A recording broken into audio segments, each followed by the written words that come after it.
तो भाई लोग कैसे हो। आज मैं आप लोग के सामने लेके आया हूँ विचित्र नकाबपोश। चलिए कहानी स्टार्ट करते हैं।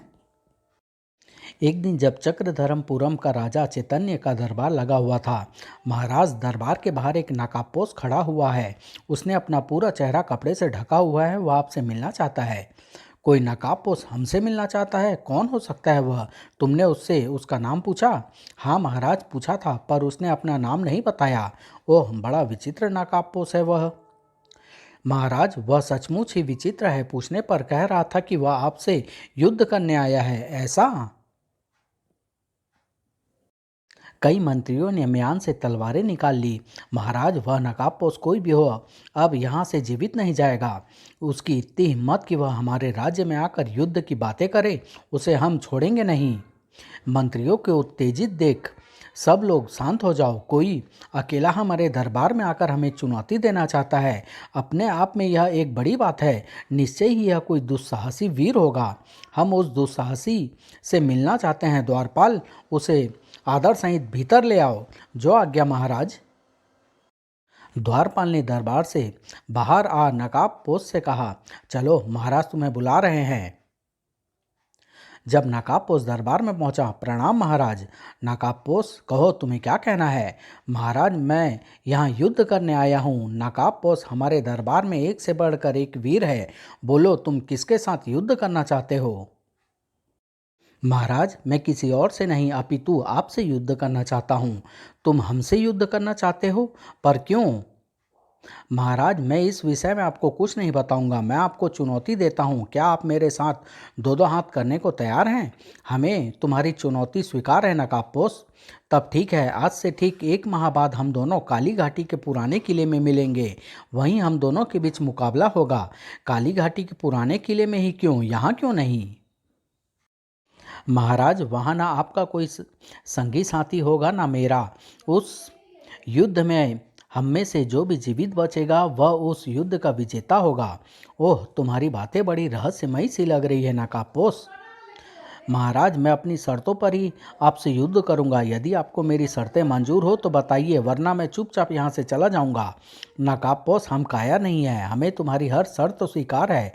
हम अकेले ही आज से ठीक 1 माह बाद काली घाटी के पुराने किले में पहुँच जाएंगे। ठीक है महाराज, 1 माह के भीतर आप प्राण रक्षा के कुछ अचूक उपाय भी सीख लेना। नकाबपोश, अधिक न बोलो। यह तो आने वाला समय ही कहेगा कि युद्ध में विजय तुम्हारी होती या मेरी।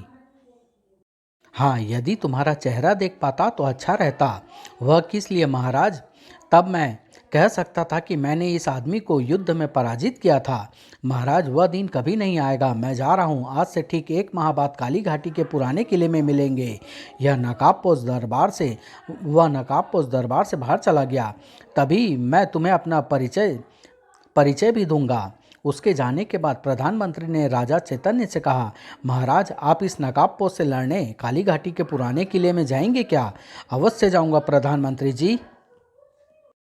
महाराज, मेरी राय में आपको वहां जाने की कोई आवश्यकता नहीं है। क्यों प्रधानमंत्री जी? महाराज, हो सकता है यह सब उस नकाबपोश की कोई चाल हो। नकाबपोश के वेश में वह आपका कोई शत्रु भी तो हो सकता है। उसने उतनी दूर आपको बुलाया है, और वह भी अकेले। मुझे तो इसमें कोई चाल लगती है महाराज। जानबूझकर आफत मोल लेना उचित नहीं है महाराज। प्रधानमंत्री जी, आपकी बातें सुनकर मुझे तो घोर आश्चर्य हो रहा है। आज तक आपने सदा मेरा साहस ही बढ़ाया है, तब फिर आज आप ऐसी निराश भरी बातें क्यों कर रहे हैं? वह नकाबपोश कोई भी हो, मैंने उसकी चुनौती स्वीकार की है। इसलिए मैं काली घाटी व के पुराने किले में अवश्य जाऊंगा। उस रात बेटा, सुना है राज दरबार में आज कोई नकाबपोश आया था। आपने ठीक सुना है राजमाता, वह मुझसे युद्ध करने की इच्छा लेकर आया था। आज से ठीक 1 माह बाद काली घाटी के पुराने किले में उसका और मेरा मुकाबला होगा। बेटा, तुम्हें युद्ध की चेतावनी देने वाला वह नकाबपोश भला कौन हो सकता है? राजमाता, उसने अपना परिचय दिया ही नहीं। वह कह गया है कि 1 माह बाद पुराने किले में ही वह मुझे अपना परिचय देगा। बेटा, एक राजा के अनेक शत्रु होते हैं, कहीं वह नकाबपोश तुम्हारे विरुद्ध कोई षड्यंत्र तो नहीं कर रहा?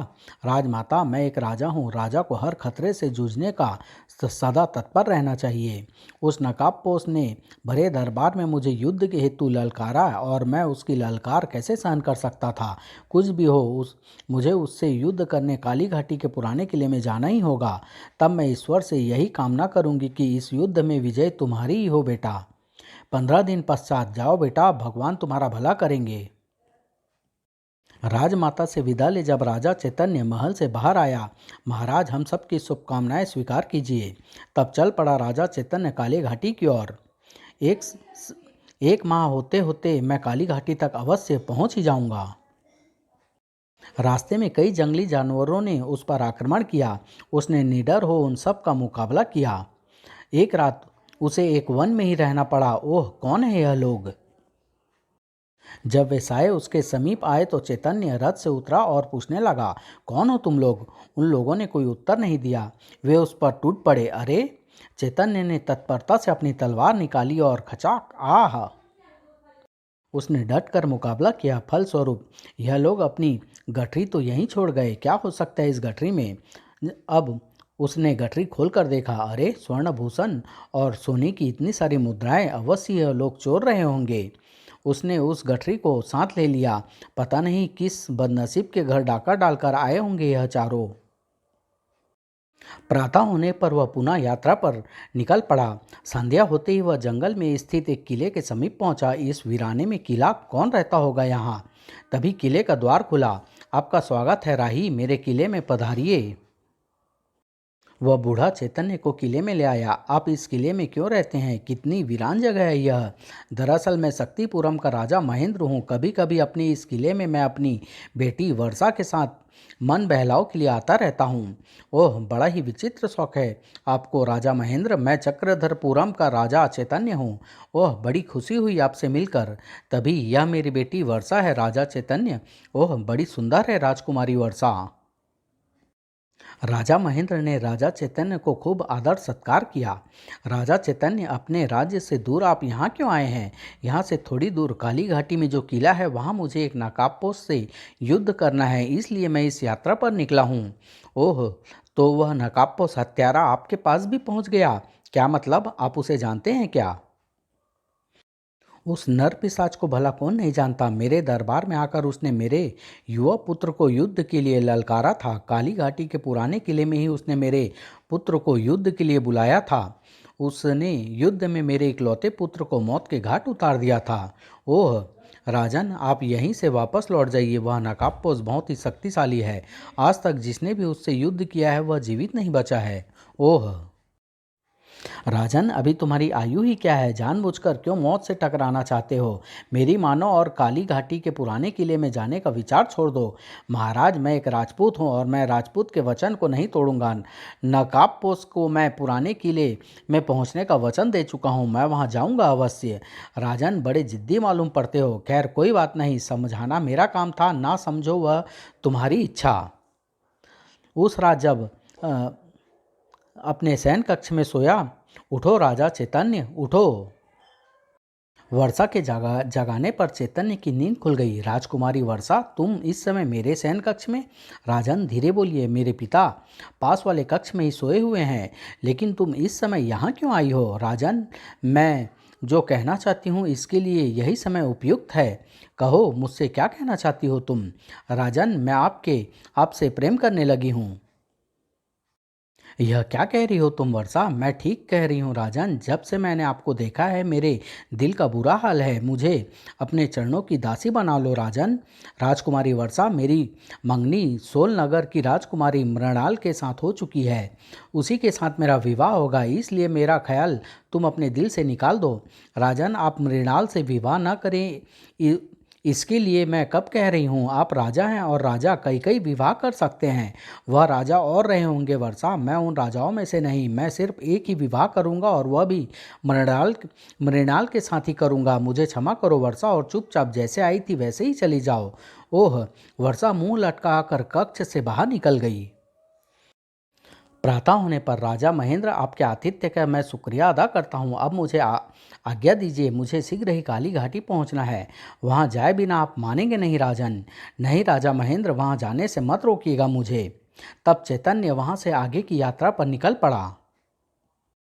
2 दिन का सफर तय कर आखिर वह काली घाटी में पहुंच ही गया। तो यह है काली घाटी।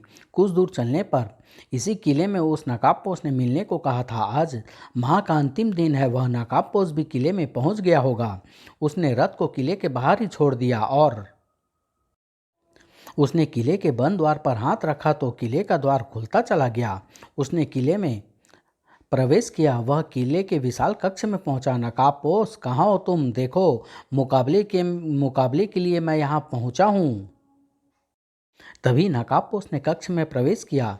तो आखिर तुम यहाँ तक आ ही पहुँचे महाराज। हाँ नकाबपोश, अब हो जाए दो दो हाथ। नहीं, अब उसकी कोई आवश्यकता नहीं रह गई है महाराज। यह तुम क्या कह रहे हो नकाबपोश? मैं ठीक कह रहा हूँ महाराज। बिना युद्ध किए ही आप मुझसे जीत गए हैं। मैं कुछ समझा नहीं नकाबपोश, तुम कैसी पहेलियाँ बुझा रहे हो? महाराज, तुम मेरा परिचय जानना चाहते थे। सबसे पहले मैं तुम्हें अपना परिचय देता हूँ। नकाबपोश ने अपना चेहरे से नकाब हटाया तो चैतन्य बुरी तरह से चौंक पड़ा। वर्षा, तुम? महाराज, जो आप समझ रहे हैं मैं वह भी नहीं हूँ। क्या मतलब? महाराज, मैं सैलनगर की राजकुमारी मृणाल हूँ। यानी तुम वह मृणाल हो जिसके साथ मेरी मंगनी हुई है? हाँ महाराज, मैं वही मृणाल हूँ। साथ ही वर्षा भी मैं ही थी और नकाबपोश भी मैं ही थी। और वह शक्तिपुरम का राजा महेंद्र का किला और वह खुद। वह किला तो मेरे पिता का है, परंतु राजा महेंद्र असली नहीं था। उसके वेश में मेरी एक सखी थी। मृणाल, तुम्हारा यह नाटक हमारी तो समझ में नहीं आया। तुमने यह सब क्यों किया? नकाबपोश बनकर तुम मेरे पास क्यों गई और क्यों मुझे यहाँ बुलाया? महाराज, मैं आपको सब बताती हूँ। उस समय जब पिताजी महाराज एक दिन मेरे पास आए, मृणाल बेटे, हमने तुम्हारे मंगनी चक्रधरपुरम के महाराजा चैतन्य के साथ तय कर दी है। पिताजी महाराज, यह आपने क्या किया? राजा चैतन्य को बिना जांचे परखे जाने बिना हम कैसे उससे विवाह कर सकते हैं? तुम उसे जांचना परखना जानना चाहती हो? हाँ पिताजी महाराज। ठीक है, तुम अपनी यह इच्छा पूरी कर सकती हो। इसके लिए तुम्हें हमारी ओर से पूरी छूट है। धन्यवाद पिताजी महाराज। तब तुम्हारी परीक्षा लेने के लिए नकाबपोश बनकर चक्रधरपुरम गई थी। ओह, लेकिन तुमने मेरी अभी परीक्षा ली ही कहाँ है मृणाल? आपकी परीक्षा ली जा चुकी है, उसमें आप उत्तीर्ण भी हो चुके हैं। लेकिन कब ली तुमने मेरी परीक्षा? महाराज, वन में तुम्हें जो चार चोर मिले थे वे चोर नहीं थे, वे मेरे भेजे सैनिक थे। ओह, उन चोरों से जिस प्रकार तुमने मुकाबला किया वह तुम्हारे साहस का प्रदर्शन करता है। वर्षा के रूप में मैंने आप पर डोरे डालने चाहे, पर आप तनिक भी अपनी मान मर्यादा से नहीं टिके। इससे प्रदर्शित होता है कि आप चरित्र के बड़े सुदृढ़ हैं। राजा महेंद्र के रूप में मेरी सखी ने तुम्हें यहाँ आने से रोकना चाहा, पर तुम नहीं रुके। इससे यह प्रदर्शित होता है कि तुम दृढ़ निश्चयी हो। नकाबपोश की ललकार स्वीकार कर तुम यहाँ तक आए हमसे। इससे यह सिद्ध होता है कि तुम एक वीर योद्धा हो। मृणाल, हमारी परीक्षा लेने के लिए तुम्हें खूब मेहनत करनी पड़ी है। अब तो तुम मुझे अच्छी तरह से जांच परख और जान चुकी हो मृणाल। हाँ महाराज, तो अब तो तुम्हें हमसे विवाह करने में कोई आपत्ति नहीं होगी। आप जैसे वीर पति को पाकर मैं तो स्वयं को धन्य समझूंगी महाराज। तब वह दोनों वहाँ से अपने अपने राज्य वापस लौट गए। समाप्त।